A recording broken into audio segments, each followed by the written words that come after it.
కవిత్వంలోనూ జీవితంలోనూ economy of words and thoughts లేకపోతే ఆత్మలోకంలో దివాలా తీసినట్టేనని విఖ్యాత రచయిత చలం రాసిన వాక్యం చాలా మందికి గుర్తుండే ఉంటుంది.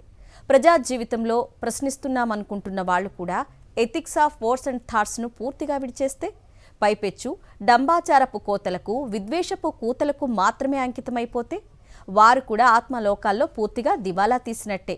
తెలుగుదేశం పార్టీ వాళ్ళు జరుపుకున్న మహానాడు ఆశాంతం యాంత్రికమైన అట్టహాసం తప్ప ఆత్మవిశ్వాసం మచ్చుకైనా కనిపించలేదు. కూటమి కుహరంలో భయం బయలుదేరిందని, ప్రమాద గంఠారావం మొదలైందని మహానాడు సన్నివేశాన్ని తాత్పర్యంగా చెప్పుకోవచ్చు.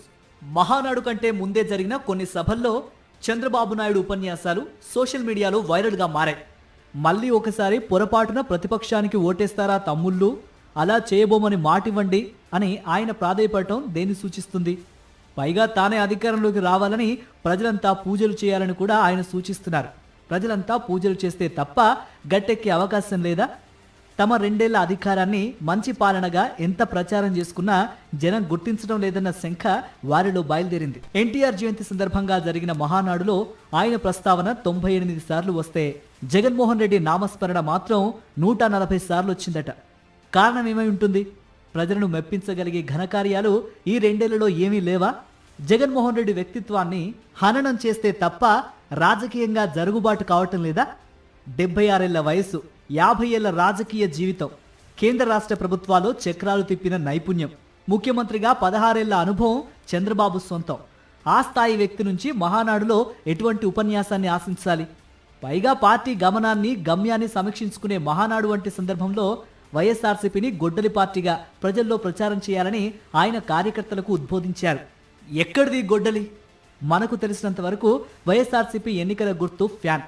మరి గొడ్డలి కథ ఏంటి? వైఎస్ వివేకానందరెడ్డిని గొడ్డలి వేటుతో చంపారు గనక అది వైఎస్ఆర్సీపీ పనేనని జనంతో నమ్మించాలి గనక గొడ్డలి పార్టీ అని ప్రచారం చేయాలని చంద్రబాబు రెచ్చగొడుతున్నారు.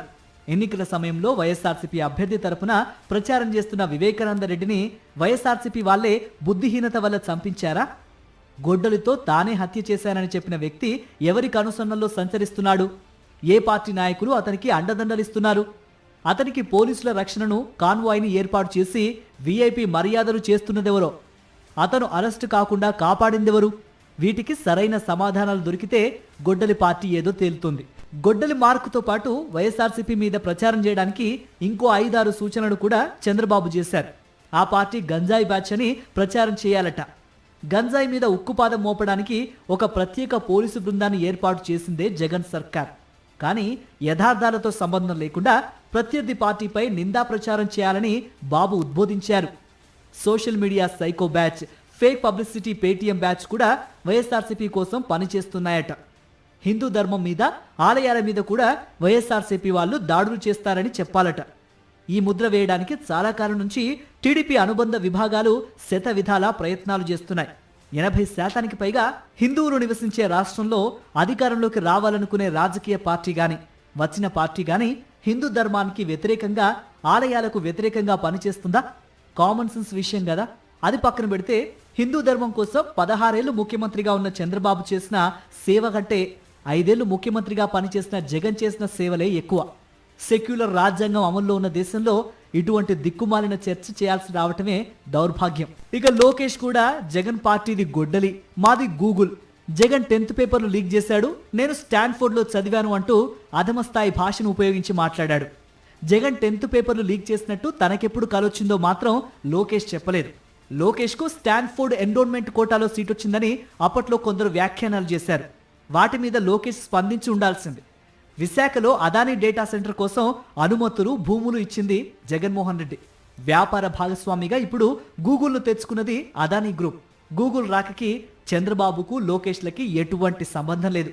సినిమాటిక్ పోలికలతో జగన్తో సమూజ్జిగా నిలబడాలని లోకేష్ బాబు తంటాలు పడుతున్నట్టున్నారు. అదెట్లా కుదురుతుంది బాబు?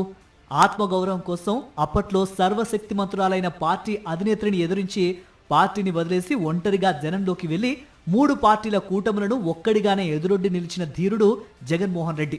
ఎన్ని కుతంత్రాలు పనినా, ఎంత వ్యక్తిత్వ హననం చేసినా ఇప్పటికీ పొత్తులు లేకుండా జగన్ని ఎదిరించడం అంటే గజగజ వణికిపోయే పరిస్థితి కూటమి పార్టీలది.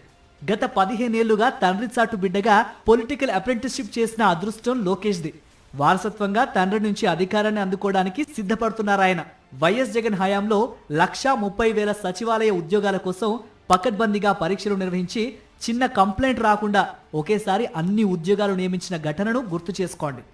లోకేష్ విద్యామంత్రిగా నిర్వహించిన డిఎస్సి పరీక్ష మీద ఎన్ని వేల మంది ఉద్యోగార్థులు రోడ్లపైకొచ్చి నిరసన ప్రకటిస్తున్నారో గమనించండి. ట్రాక్ రికార్డు ముఖ్యం, లక్స్ లైఫ్ బాయ్ పోలికలు కావు.